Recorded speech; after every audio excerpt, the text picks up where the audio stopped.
Hola,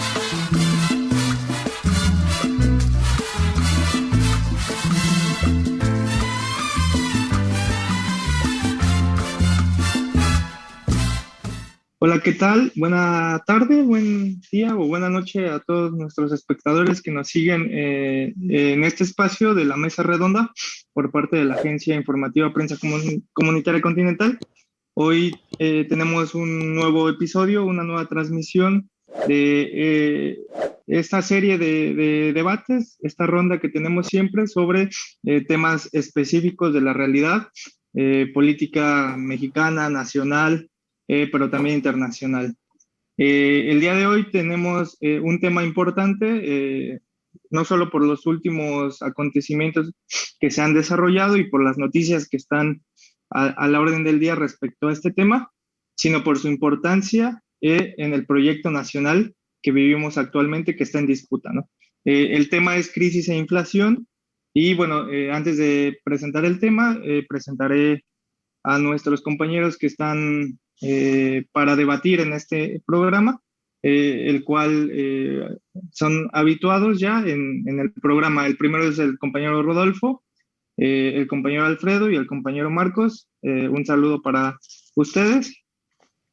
Y ya entrando en materia, perdón, pues la crisis actual en la que hoy vive el país, pues no es una crisis gratuita y tampoco inmediata, no viene de los últimos 3 meses o de la última semana en donde los porcentajes que vemos en las noticias respecto a la inflación y respecto a otros indicadores económicos, pues nos han hecho precisar que esto sea una crisis. Viene de un cúmulo de situaciones y de un programa de una clase dirigente que a lo largo de la historia en el país, pues ha tenido una serie de malas decisiones y desde antaño una entrega total hacia, en específico, los Estados Unidos, ¿no?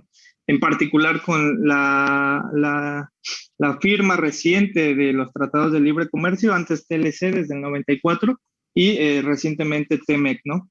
Hay un nulo interés por un desarrollo óptimo del propio país y de tener una soberanía específica, ¿no? El saqueo y la rapiña son, de los grandes empresarios, son algo que signa a la clase política y su desarrollo en el país, ¿no? Y bueno, para iniciar esta primera ronda de participaciones, yo quisiera preguntarles a nuestros compañeros, pues, ¿cuál es la situación actual de la política mexicana en términos económicos, en términos sociales, y cómo se está resintiendo en la misma gente, en la economía popular y en las clases populares? Empezaremos esta primera ronda con el compañero Rodolfo, luego el compañero Alfredo y cerraría el compañero Marcos. Entonces, adelante, Rodolfo. Muchas gracias, Manuel.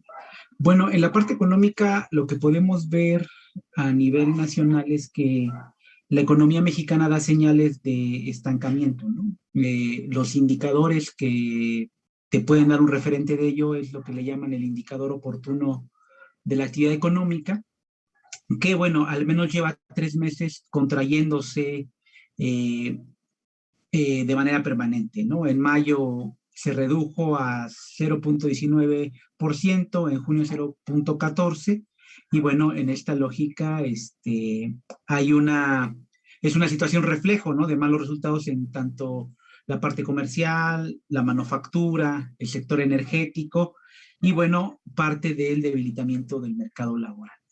Esta situación se da un poco en un contexto donde hay prácticamente un proceso de recesión económica en Estados Unidos, ¿no?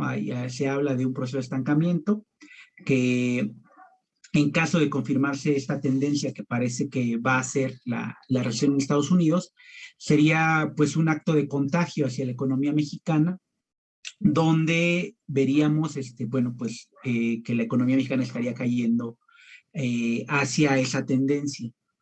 Esta idea de incertidumbre económica, de la posibilidad de la recesión en Estados Unidos, pues también está correlacionada con la alta inflación que estamos viendo, que tiene una tendencia desde inicios del año en México, que se mantiene por ahí del 7-8%, Y bueno, la subida de las tasas de interés en Estados Unidos, que, bueno, irremediablemente también es un mecanismo de freno a la economía, de tratar de frenar o de detener la inflación, pero que sin políticas económicas que se planteen en el mediano y largo plazo, estos más bien son como paliativos frente a esta aparente crisis económica.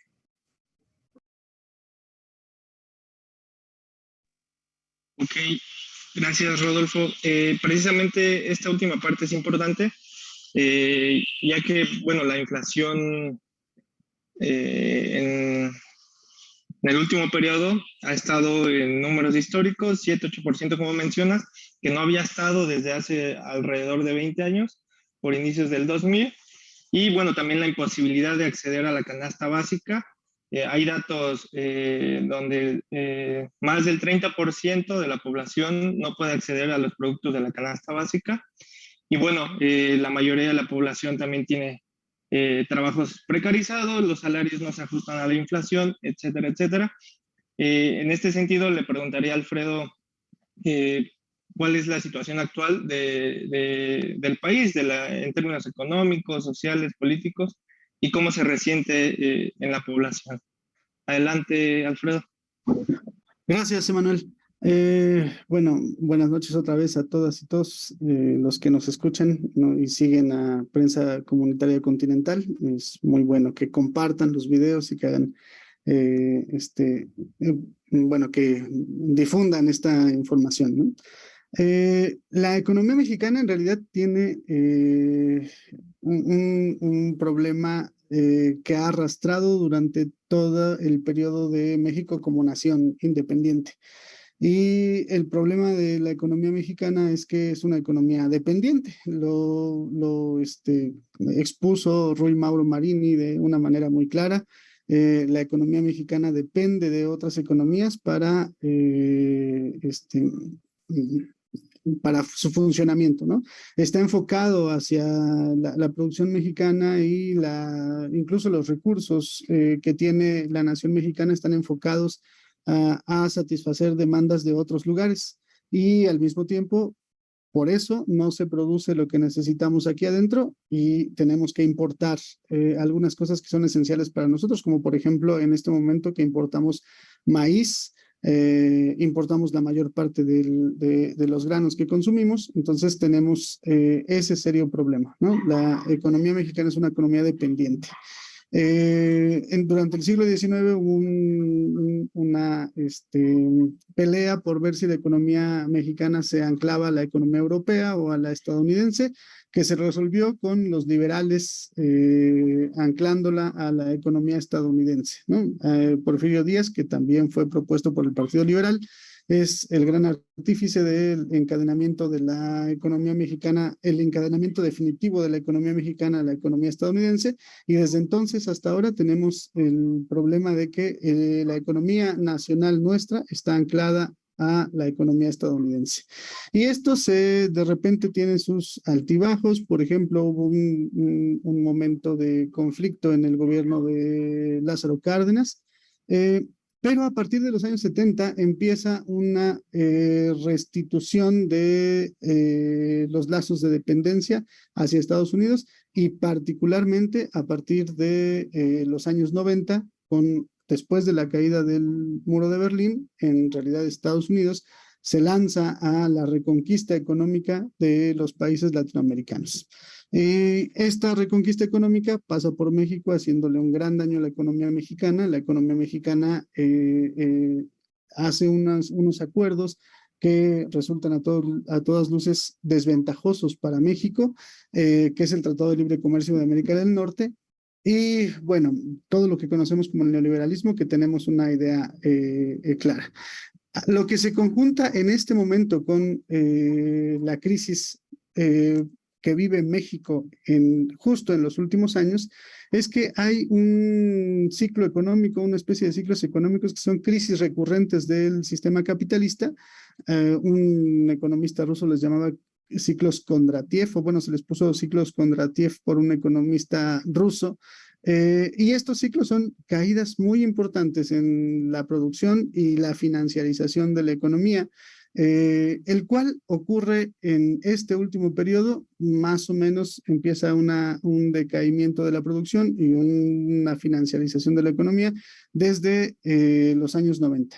Su punto más fuerte es en 2008, cuando explota la burbuja de la subprime, y desde entonces hasta ahora es la misma crisis que estamos arrastrando, y los gobiernos mexicanos, lejos de buscar generar autonomía para México y la población mexicana, lo que han hecho es seguirse anclando a la economía estadounidense, y la economía estadounidense en realidad tiene una crisis muy grave, que es probablemente una crisis donde pierda la hegemonía mundial, y sin embargo México no está buscando la autonomía en estos momentos.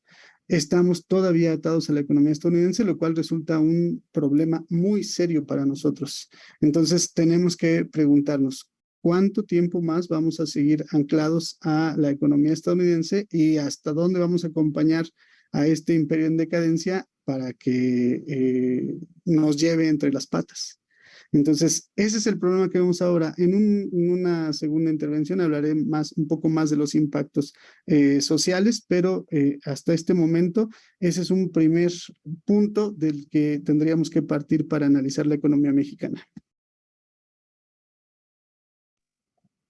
Perfecto, muy bien, Alfredo. Y bueno, respecto a este asunto que hacías énfasis,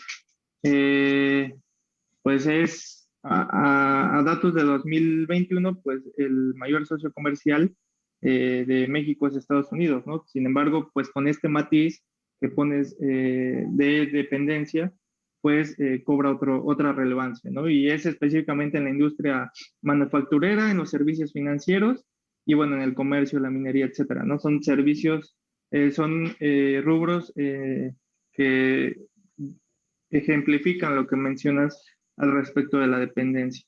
Y bueno, para pasar con Marcos, yo le preguntaría, a Marcos le preguntaría cuál es la situación actual de la economía mexicana y cómo se está resintiendo, cómo se resiente en la población en general. Adelante, Marcos.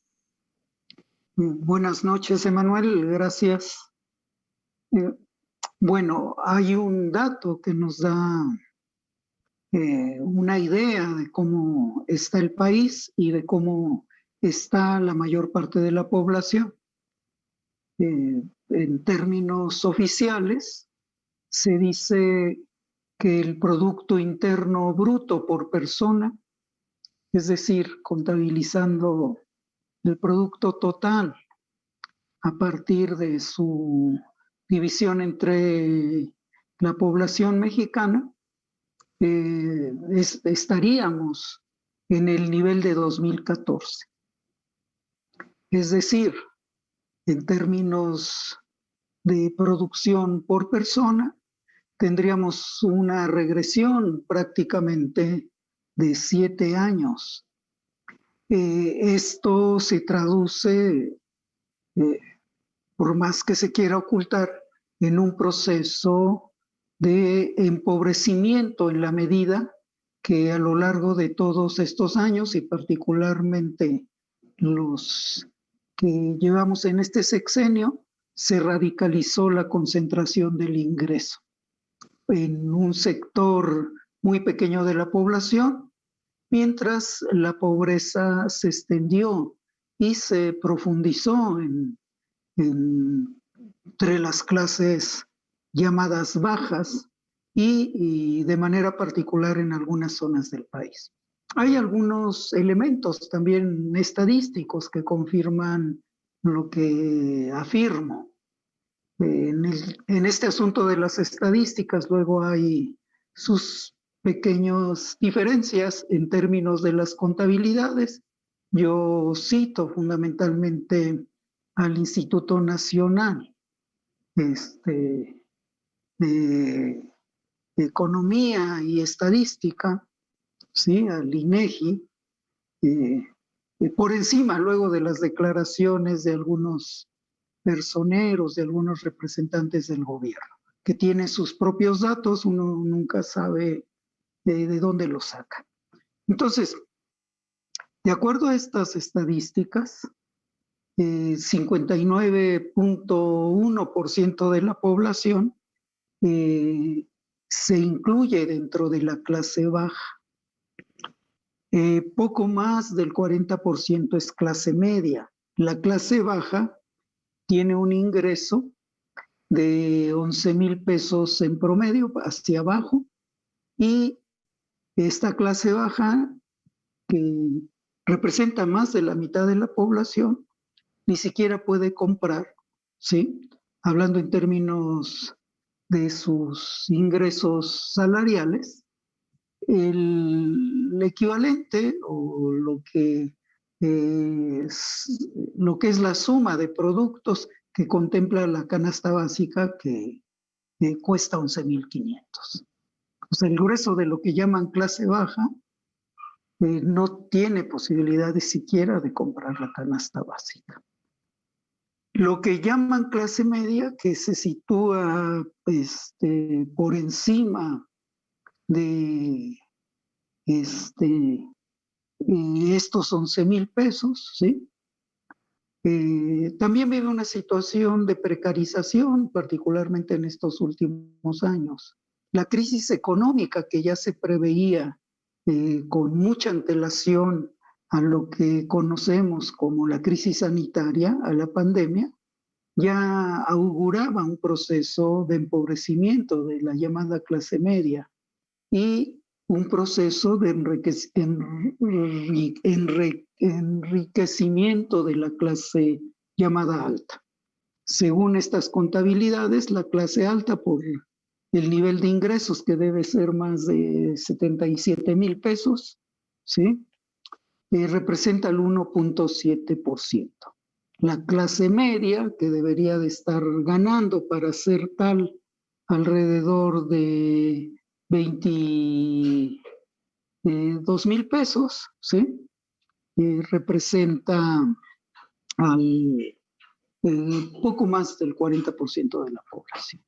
Entonces, en la situación actual, el panorama es verdaderamente catastrófico si hablamos en términos de posibilidades de mejoría social.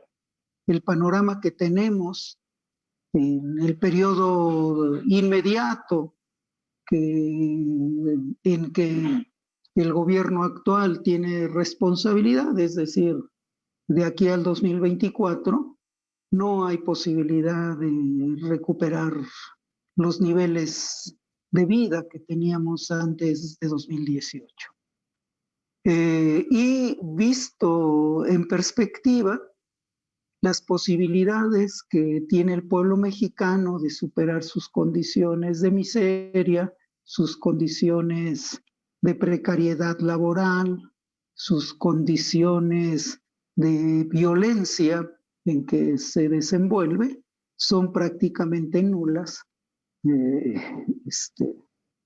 lo que resta de la década que estamos viviendo, porque la crisis actual, que si bien es continuidad de lo que planteaba Alfredo, pues es continuidad de la crisis 2008-2009, tiene nuevos rasgos. Se agudizó la disputa Occidente-Oriente. Oriente parece estar desplazando a Occidente, a Estados Unidos. Y estos escenarios de guerra, donde Estados Unidos usa a Ucrania para atacar a Rusia y a la propia China, ¿sí? Estos escenarios no van a dejar de estar presentes por bastante tiempo. La disputa entre los dos grandes bloques, uno encabezado por China y Rusia y el otro encabezado por Estados Unidos y Europa, va a ser un rasgo permanente que va a afectar los precios, que va a afectar el crecimiento y que va a generar, desgraciadamente, mayor pobreza, mayor necesidad en todos los rubros fundamentales del desarrollo social. Este es el escenario que tenemos. Si quien ha gobernado en este país, me refiero a todos los partidos que hoy ocupan el escenario político, a esa clase política, a la oligarquía mexicana, si ellos siguen gobernando, no tenemos un futuro mejor a pesar de los pues arranques escénicos, las declaraciones, todo este tipo de recursos que usa la clase política para pues mantenernos en el engaño. Gracias, Marcos, por tu participación. Y bueno, en este último periodo, pues, la crisis se ha acrecentado aún más. Y bueno, aunque haya cuestiones externas como la propia guerra en Ucrania, anteriormente lo de el canal de Suez, múltiples contingencias y acontecimientos, la propia pandemia, ¿no? Que es una cuestión muy específica de esta crisis. Lo cierto es que ha habido una inoperancia y una incapacidad, como tú comentas, de gobiernos de toda la clase política en general y como Alfredo comentaba históricamente, y en específico de este gobierno en turno, ¿no?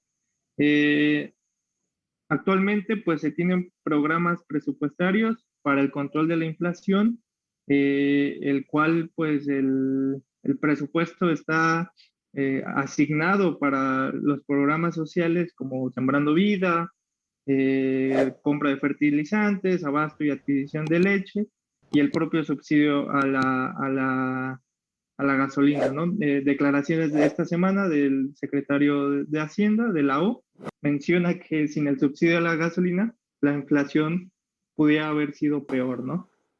En ese sentido, preguntaría a Rodolfo, luego Alfredo y luego Marcos, eh, pues qué otras medidas ha tomado el gobierno mexicano para salir de esta crisis y bueno, si este paquete contra la inflación y la carestía ha sido suficiente, asimismo como los programas sociales en los que ha implementado durante este sexenio, han sido paliativos o si han resuelto las grandes problemáticas nacionales.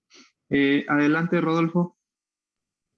Sí, bueno, yo creo que el paquete contra la inflación y la carestía tiene la característica de que es un programa emergente ante un problema inmediato, ¿no? Que es el proceso inflacionario que se vive de manera global.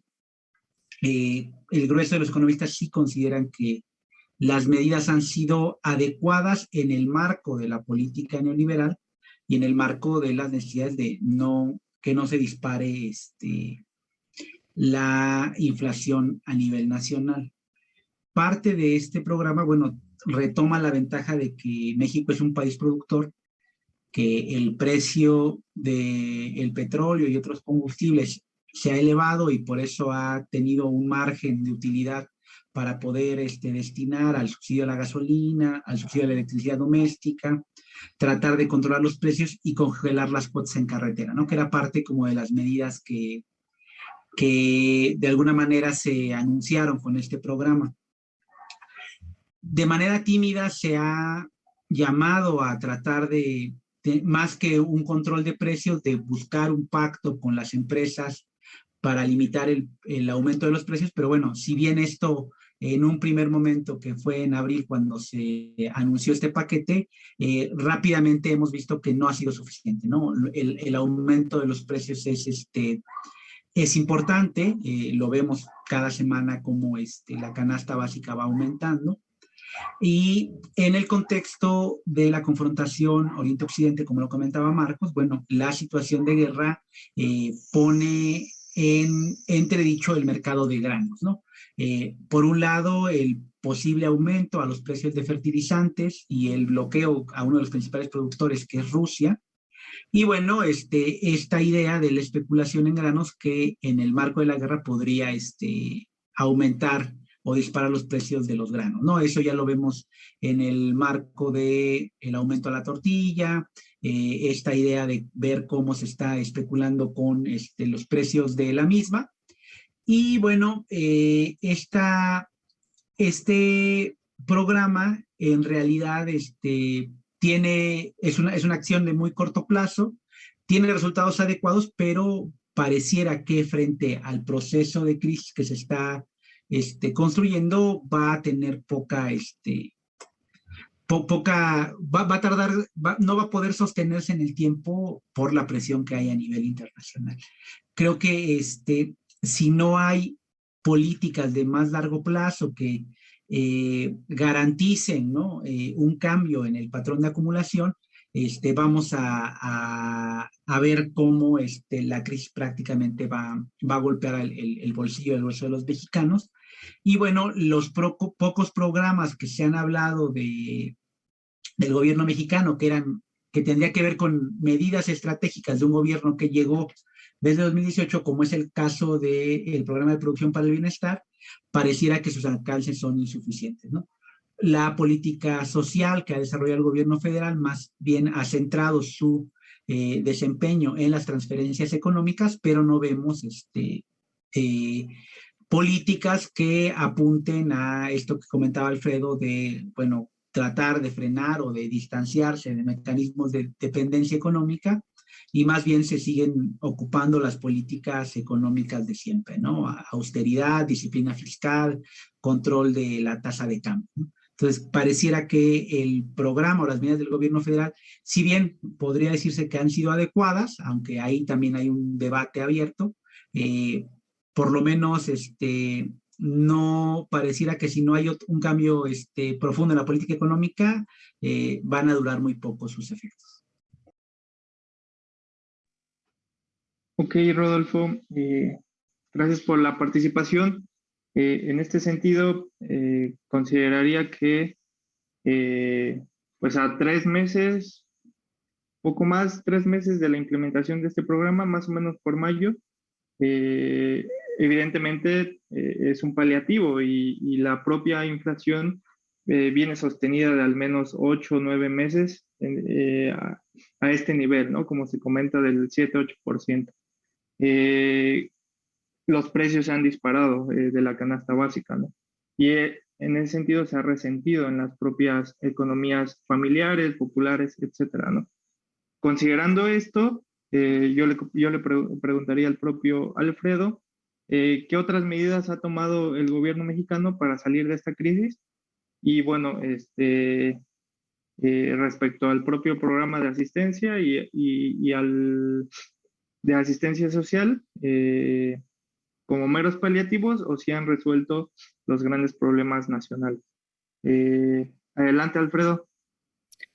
Gracias, Emanuel. Pues Rodolfo nos puso el elemento principal, ¿no? del análisis de este momento y de este gobierno.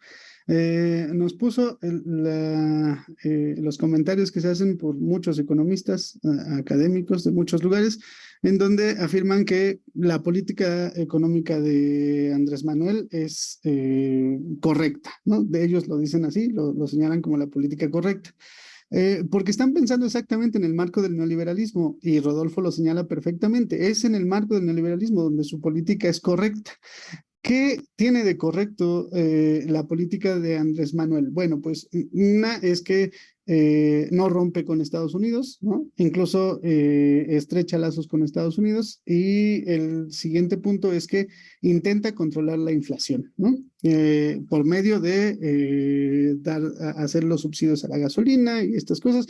Todo esto los economistas lo ven como una política correcta, pero en realidad la economía mexicana no necesita una política de este tipo. La economía mexicana, hay que ver las experiencias de nuestros hermanos latinoamericanos, por ejemplo, Bolivia o Nicaragua, que antes del intento de golpe de Estado tenía tasas de crecimiento de 5%, y Bolivia, que llegó a tener tasas de crecimiento de 6% anuales, lo cual es una cosa que no se ve en otros países de América Latina, y tienen que ver con un esquema de cambio de modelo de producción, exactamente, del modelo de reproducción. Y tiene que ver con la nacionalización de ciertos aspectos, pero también con la inversión en la producción. Y desde que llegó el gobierno de Andrés Manuel, no hay un cambio de este tipo, no lo ha habido, no, yo no espero que lo haya, no tiene posibilidades ya de hacerlo, como decía Marcos, en estos 2 años y un poco más que le quedan a este gobierno, en realidad ya no hay posibilidades de que haga ningún tipo de cambio en el modelo económico.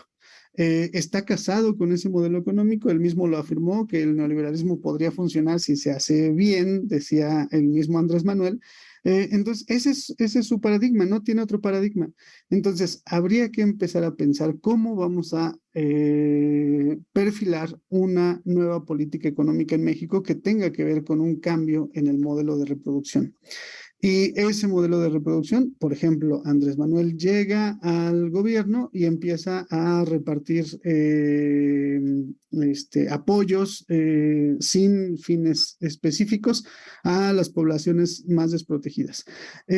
Puede ser que sea necesario, incluso a veces hasta lo consideramos como necesario. Sí, sí es cierto, se necesitan esos apoyos porque hay gente que está realmente en una precariedad absoluta. Pero hay otra, ese es un primer paso, hay otra gama de medidas que se deben tomar que tienen que ir enfocadas hacia la producción. Se debe recuperar la producción en México, la producción propia, la producción de alimentos para empezar y después empezar a nacionalizar aspectos importantes de la economía. La economía debe estar regida por el Estado, por un Estado democrático, lógicamente, y por un Estado popular que realmente se preocupe por la economía de las personas, de las familias, de los pueblos, de toda la población en general, ¿no? Entonces, en este sentido, hay una serie de políticas económicas que tienen que ir enfocadas hacia la producción y después hacia la nacionalización de sectores estratégicos. Esto no está en la política de Andrés Manuel. Hasta donde llegó fue en el reparto de apoyos, que es tal vez un primer paso que podría ser necesario, pero si queremos que nuestro país tenga una autonomía económica, en realidad hay que dar los siguientes pasos. Y algo ineludible en estos momentos es despegarse de la economía estadounidense. Si no nos despegamos de la economía estadounidense en poco tiempo, en realidad esto puede llevarnos a una tragedia económica mucho más fuerte de la que hemos vivido antes, incluso en las crisis anteriores, la del 94 y estas otras crisis que fueron muy severas para México. En realidad, en puerta puede estar una crisis mucho más severa para nuestro país si no nos despegamos de la economía estadounidense. Gracias. Gracias a ti, Alfredo. Perdón por la participación que das. Sin más preámbulo, le preguntaría al propio Marcos, ¿qué consideras o qué qué otras medidas ha tomado el propio gobierno mexicano para salir de la propia crisis? Y si los programas que ha implementado son meros paliativos o si han resuelto los grandes problemas nacionales. Adelante, Marcos. Bueno, desde antes del 2018, los analistas económicos, incluso el Fondo Monetario Internacional, el Banco Mundial, entendían que se abría un periodo de incertidumbre hacia adelante. El grueso de economistas prácticamente hablaba del estallido de una crisis alrededor de 2018-2019. A pesar de que esto era del dominio público, el gobierno que encabeza Andrés Manuel López Obrador, pues se la pasó planteando una expectativa de crecimiento del 4% anual y hasta del 6%. Esto prácticamente era imposible en la coyuntura. El ambiente de crisis estaba a flor de piel. Incluso el conflicto en Ucrania, que estalló en 2014, rondaba la cabeza de todo mundo. La propia pandemia se había pronosticado por Bill Gates, entre otros, pero digamos que dejando esto de lado, lo que era ya muy cierto era este pronóstico de estancamiento económico, de proceso recesivo, que se agudizó con estos dos elementos. Ante este panorama, el gobierno mexicano no tomó medidas serias, pues de hecho lo descartó. Ustedes pueden asistir todas las mañanas y el diagnóstico que se hace desde la presidencia es que todo estaba bien, todo caminaba, a no ser por esos conservadores, que en realidad son parte de la misma clase política a la que pertenece el presidente y sus seguidores más cercanos. Un tema fundamental en un escenario de estos es la alimentación.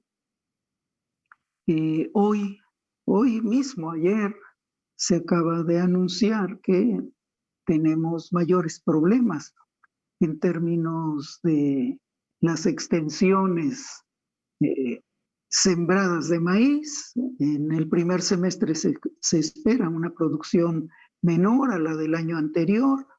Hay innumerables informaciones que nos hablan del agudizamiento de la dependencia alimentaria. Las medidas que está tomando el presidente en este momento son a destiempo y son muy limitadas, porque no se puede, ¿sí?, recuperar la producción de granos a partir de las políticas actuales que fundamentalmente benefician a un sector muy pequeño de agricultores y dejan a descubierto al grueso de productores de alimentos básicos. No se puede enfrentar este proceso inflacionario que tiene que ver con una crisis larga, ¿sí?, donde los precios de los granos y de ciertos alimentos se van a elevar. Pues no se puede enfrentar esto con estas medidas a destiempo y de carácter parcial, manteniendo el patrón de producción que fundamentalmente está destinado a satisfacer las necesidades de los mercados estadounidenses y los intereses de una oligarquía en el campo. Igual no se puede enfrentar este periodo con la autonomía del Banco de México, pues, ¿no? Ni pagando los intereses de la deuda externa, son casi 800,000 millones de pesos cada año. No se puede generar empleo digno, ¿sí?, ni salarios adecuados si no hay una intervención directa del Estado mexicano para regular también las ganancias de los grandes empresarios, para desarrollar esquemas de inversión que vayan más allá de estos bonos de asistencia social que no resuelven los problemas. Las medidas que está tomando el gobierno son medidas que pudieran en un momento reducir la inflación, ¿sí?, aunque lo que la motivó y lo que nos empuja a esta situación de crisis social va a seguir presente. Si no es a través de la inflación, es a través de situaciones donde se deteriore nuevamente el tema del empleo, se deteriore todo lo que tiene que ver con los ingresos. En realidad, la actitud del gobierno ha sido irresponsable, resulta inexplicable porque todos estos elementos estaban ya presentes. Entonces, ¿qué se requiere? Se requiere una política, ¿sí?, donde el eje de la inversión pase del sector privado al sector público. Se requiere una política que recupere lo que nos han robado, y lo que nos han robado no son los relojes ni los carros esos que el señor presidente vende en Los Pinos, o no es ese avión que le sirve para hacer propaganda. Lo que nos han robado son los cientos de miles de millones que tienen que ver con el FOBAPROA o el IPAB-FOBAPROA. Lo que nos han robado tiene que ver con el sector energético, tiene que ver con el agua, ¿sí?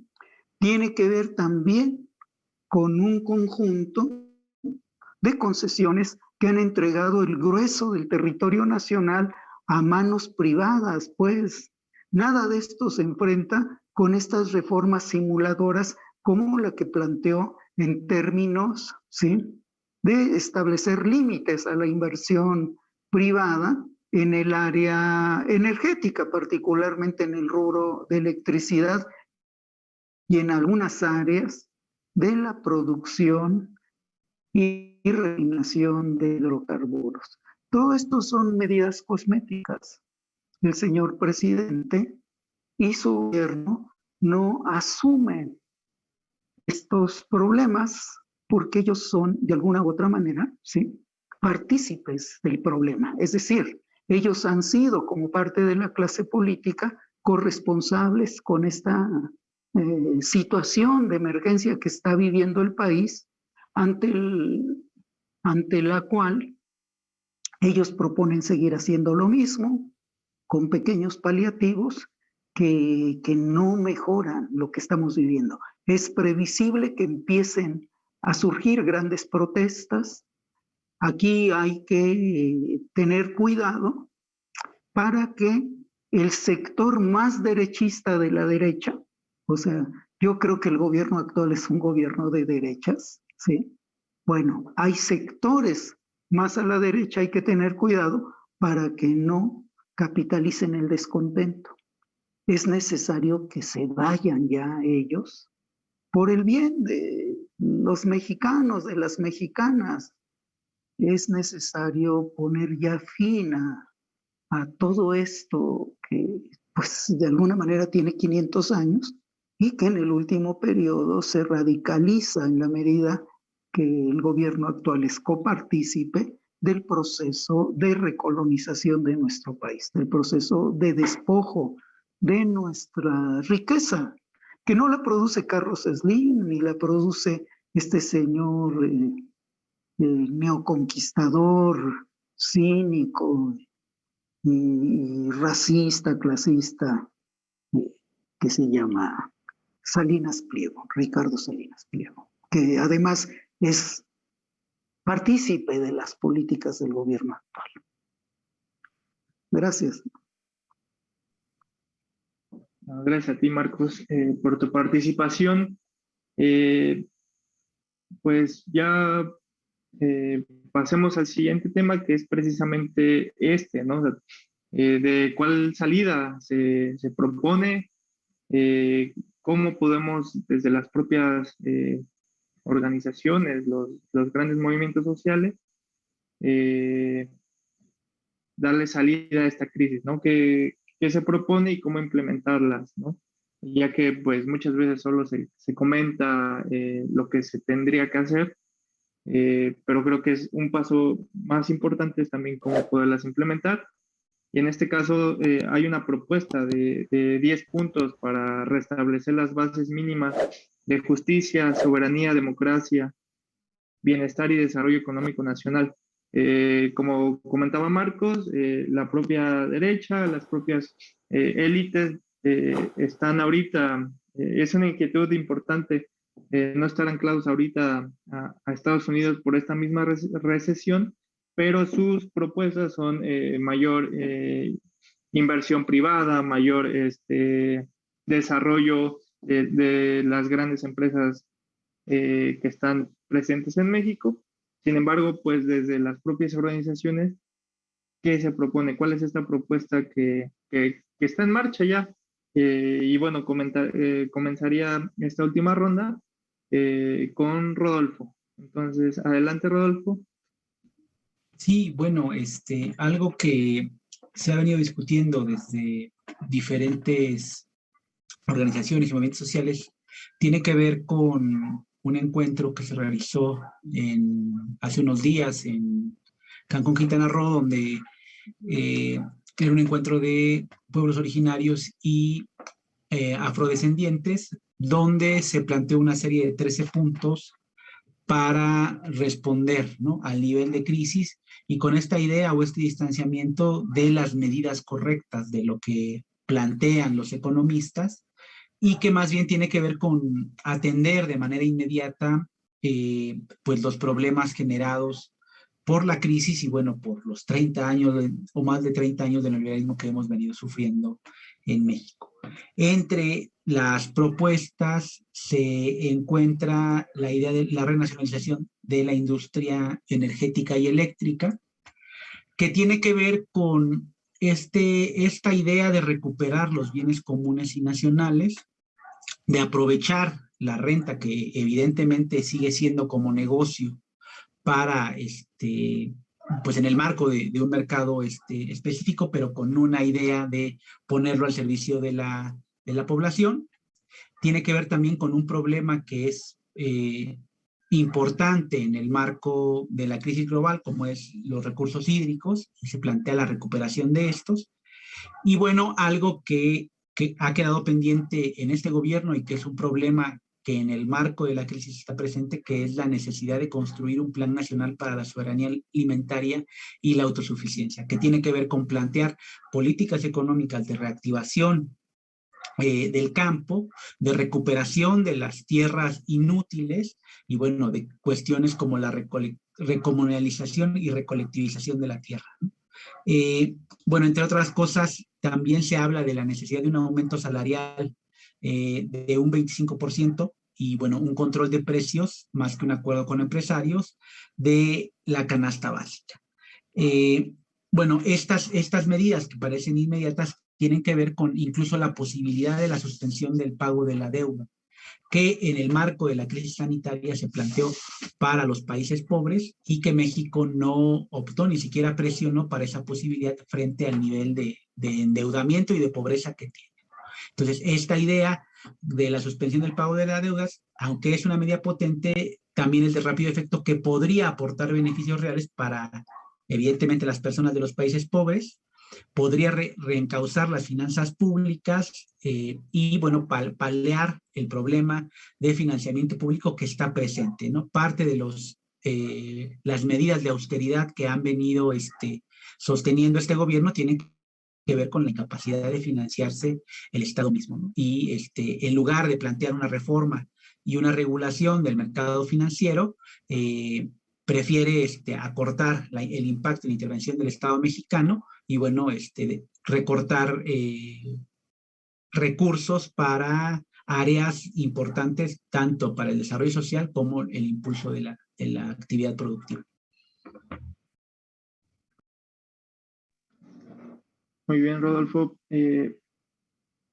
por un poco compartirnos esta propuesta que pues está desde acá, ¿no? O sea, sí hay salidas pues a la crisis, aunque a veces pareciera que no se avanza en ello, ¿no? Por parte de las clases dirigentes, nosotros proponemos una serie de propuestas, una serie de puntos, y en ese sentido le preguntaría también a Alfredo qué salida se puede dar ahora, ¿no? Y si comentaría un poco sobre la propuesta de los 10 puntos que ya Rodolfo nos adelantó. Sí, Adelante, Alfredo. gracias, Emanuel. Pues sí, bueno, antes un pequeño comentario. Yo no estoy seguro de si denominar a este gobierno como un gobierno de derechas. No creo que sea de izquierda exactamente, ¿no? O sea, no es propiamente un gobierno de izquierda, pero creo que una buena parte de los colaboradores de este gobierno, incluso el propio Andrés Manuel, yo espero por su bien que una vez terminado su gobierno empiece a reflexionar realmente sobre lo que el país necesita. Y creo que muchos pueden tomar conciencia de que en realidad no estamos en una situación fácil y estamos en un proceso de cambio de hegemonía mundial y además en donde se abre la posibilidad de una verdadera y total independencia de nuestro país. Y creo que muchos de los que participan en este gobierno podrían eventualmente asumir esa situación, ¿no? Yo no creo que estén echados a perder todos ellos, pero bueno, hasta ahorita no han hecho más que seguir el modelo neoliberal, ¿no? Tratar de quitarle algunas cositas más duras, pero seguir el modelo neoliberal. No han hecho otra cosa hasta este momento. Aunque, bueno, creo que nunca hay que perder la fe. Bueno, pero en ese contexto, en realidad, también tenemos una posibilidad, otras agrupaciones, y principalmente las agrupaciones populares, y creo que el evento de Cancún abre una posibilidad muy importante en ese sentido, porque las organizaciones populares en realidad se está abriendo la puerta para que empiecen a tomar el protagonismo que requiere este país para su transformación profunda. Y este protagonismo tiene que ver con, por un lado, las exigencias de lo que debemos solicitarle a ciertos grupos gobernantes, como por ejemplo que se esclarezcan crímenes de Estado como los de Ayotzinapa, que los soldados vuelvan a los cuarteles, que no se entregue la seguridad absoluta al ejército, porque en realidad es un problema realmente grave lo que están dejando, entregando la seguridad al ejército, que el ejército mexicano tiene una tradición realmente nefasta, ¿no? De actuación. Cuando ha tenido que defender la soberanía, han huido, ¿no? Y cuando se trata de combatir al pueblo, en realidad son muy agresivos. Entonces, esto es un problema serio.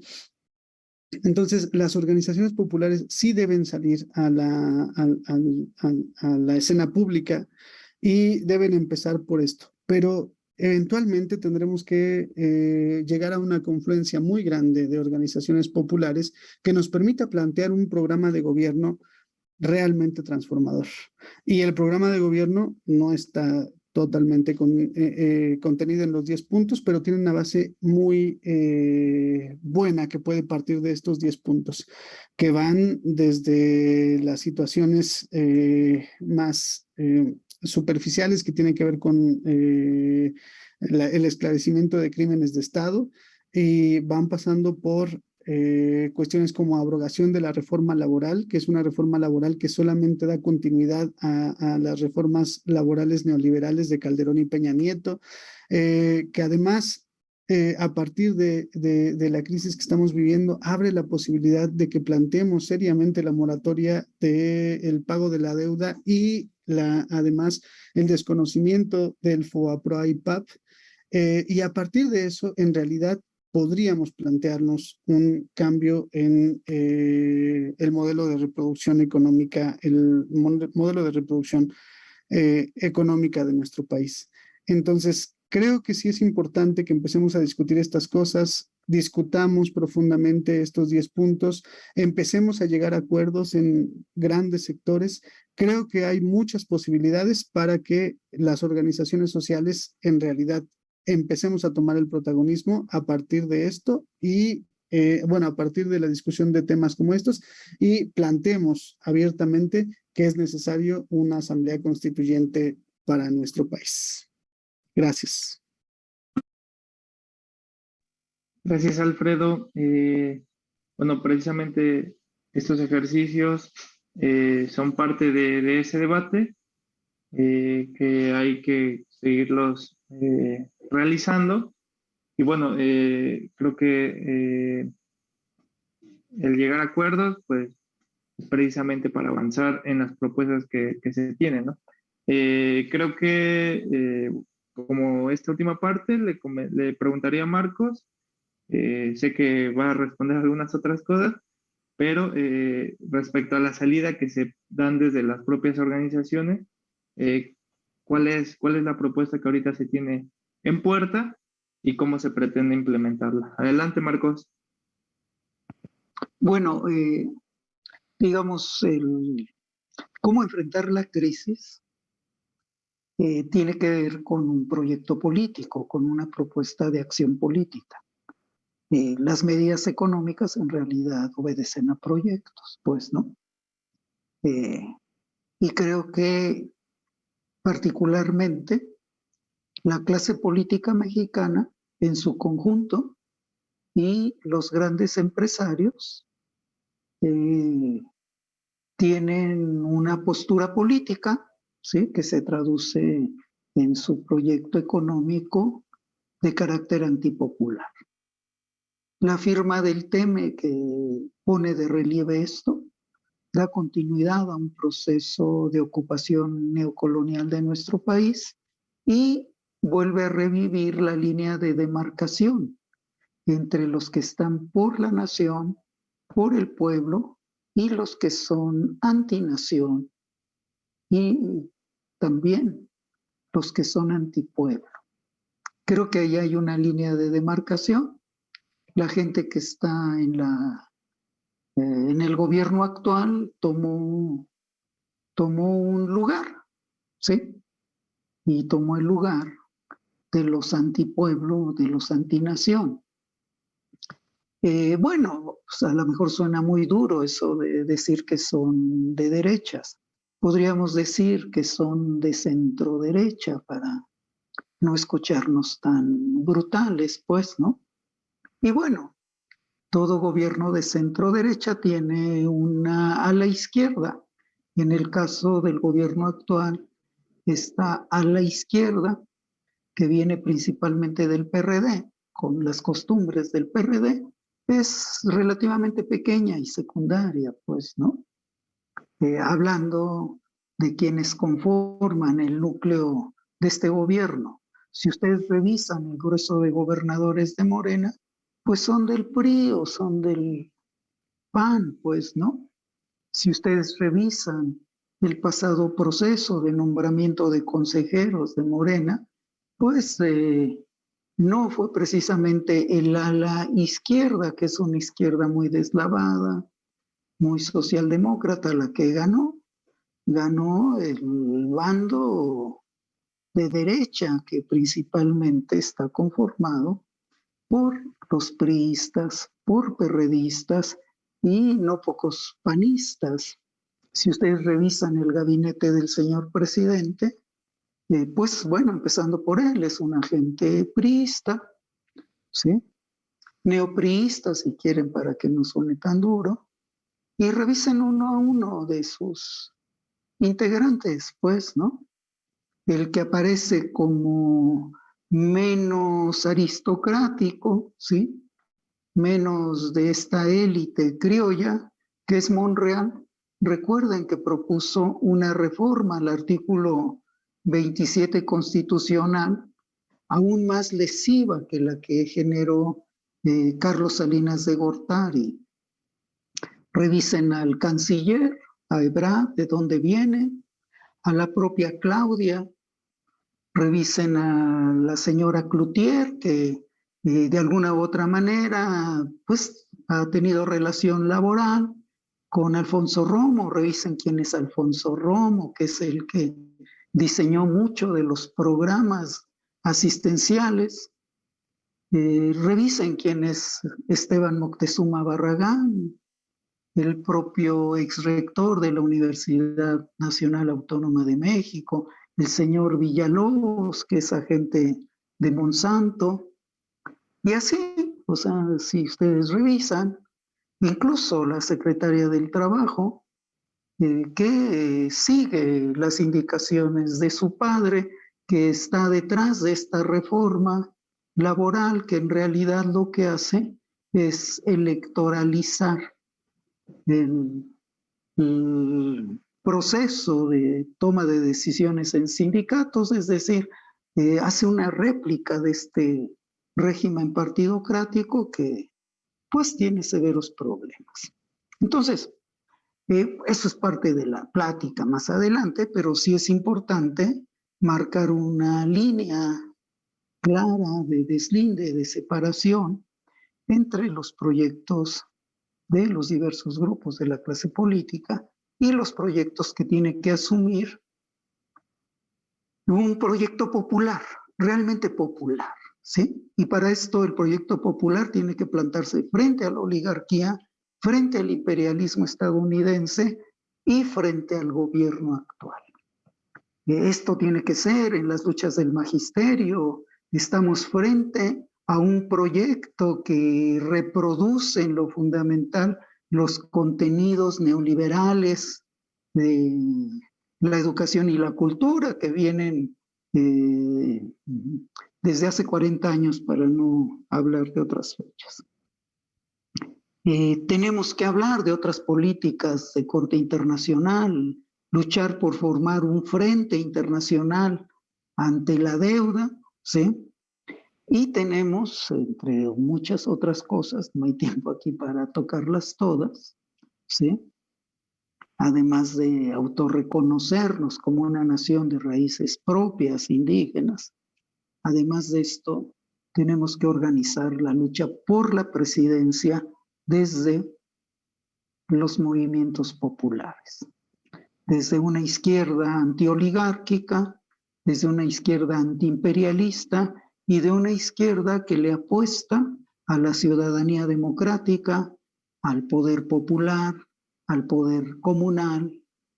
Creo que este es el reto y que hay que asumirlo, pues, ¿no? La crisis nos da posibilidad de que la mayoría del pueblo mexicano voltee a ver hacia sí mismo. Mire, evalúe el grado de indignidad a la que estos señores nos han conducido y de alguna u otra manera empieza a romper con este proyecto parasitario, con este proyecto que nos condena a hacer de alguna u otra manera siervos o vasallos de una voluntad que es ajena a nuestros intereses, a una voluntad criolla, racista, proimperialista, prooligárquica, antinacional. Esto es parte del debate y creo que tenemos que irlo construyendo para mejor explicar lo que está pasando en México. Gracias, Emanuel. No, gracias a ti, Marcos, a Alfredo, a Rodolfo.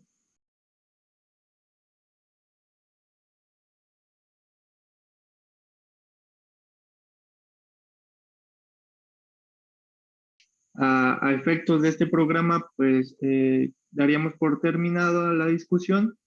Hay algunas anotaciones que las tenemos para posteriores programas y evidentemente pues se abre elementos para y temas para plantearlos en toda una serie de programas en lo que resta de este año y evidentemente el que sigue, ¿no?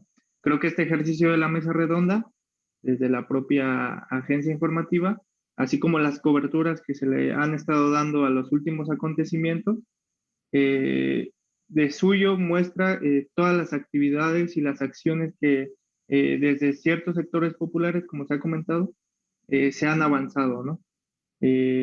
Como se comentaba, el propio Encuentro Maya, la cobertura al educador popular y evidentemente esta serie de programas que traemos ya desde un tiempo para acá.